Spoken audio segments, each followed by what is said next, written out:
welcome our friend Hilary Duff.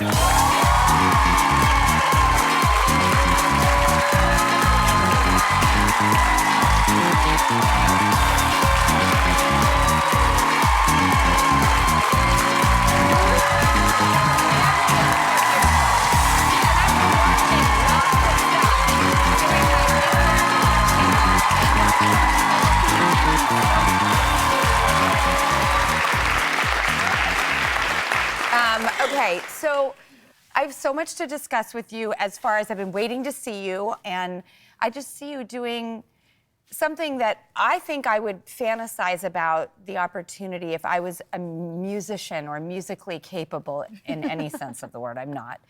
But you're doing, I see you in big venues, like with your daughters watching and having that dreamy fantasy moment where all the messiness in between like falls away because they're just watching their mom maybe. like be such an incredible, impressive force. Like, did they happen to tell you anything about that moment, or is what you see all you need? All they do after the show is show me how much confetti they collected off the ground. And try to jam it in all of their pockets and the purse they brought, and it's so priorities. Sweet. Yeah. My 7-year-old Banks is able to be like, that was such a good show, Mommy, or they were really loud for you, Mommy. Like, I know. Do you ever have the experience of when people talk to you, they're really also talking about their own life experience as far as for numerous decades now, even at a young number of 38, we have grown up with you, we've aged ourselves alongside of you. It harkens back to our own memories of where we were at certain markers of your stages, a Lizzie McGuire stage, you as a new mom, you now with 4 kids.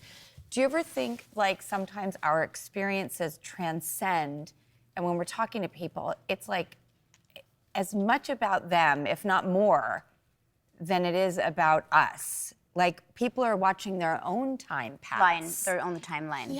Yes. Yeah, totally. I really, I know that you and I must share a very similar feeling about that, just being, you know, a public person in people's lives for— So young. Yeah, for our whole entire life. I mean, I don't know life without it, really. Yeah, for a while, I think it took me like a good 10 years to make peace with like Lizzie McGuire. You know, it's weird to like play a character that people fall so in love with that doesn't grow up. She stays that age, and then I grew up. Yep. You know what I mean? And so now I'm like obsessed with her, and I like get to join the fandom and be excited like everybody else, even though I like was her. But for a while, it was a hard thing to be like changing and evolving, but everywhere I went, like I was this to people. You know? I have never heard someone put it that way. And I had the same thing with like Sweet Gertie and E.T. And then the Firestarter, I think, was an interesting departure, but still stuck in a 7-year-old's body. Right.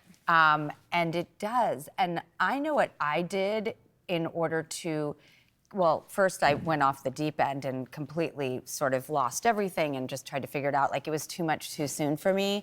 But did you make any conscious decision at any point to like prove to yourself or anyone else that you are no longer Lizzie McGuire at a moment where you wanted some departure? I think that was why I wanted to be a pop star. You know, the second I finished filming Lizzie, I was like, cool, I don't want to be called that anymore. And I'm gonna make music, and I'm gonna get a record deal, and I'm gonna be a pop star. And you did. I did. I mean, you literally did. And it's really nailing an Anne Margaret level of sexiness too, where she never gave too much, but boy, could you not stop staring at every little inch.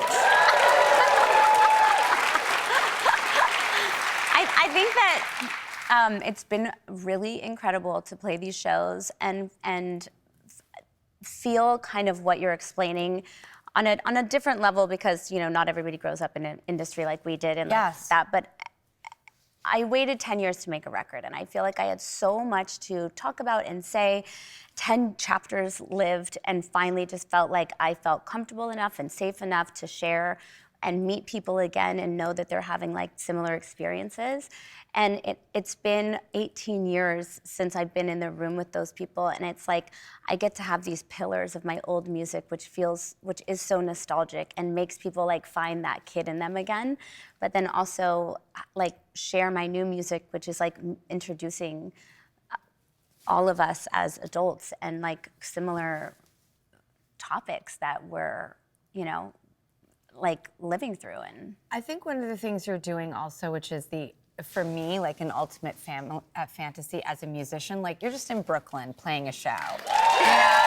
It's like, I love how you're balancing bigger shows with also like your kids watching and cool, like I'm really rad and I'm playing Brooklyn and I'm all the things. Then it comes to real life and you have to be all the things. And then bridging it for everyone. Yeah. How and when do you take a minute for yourself? And what is your self-talk?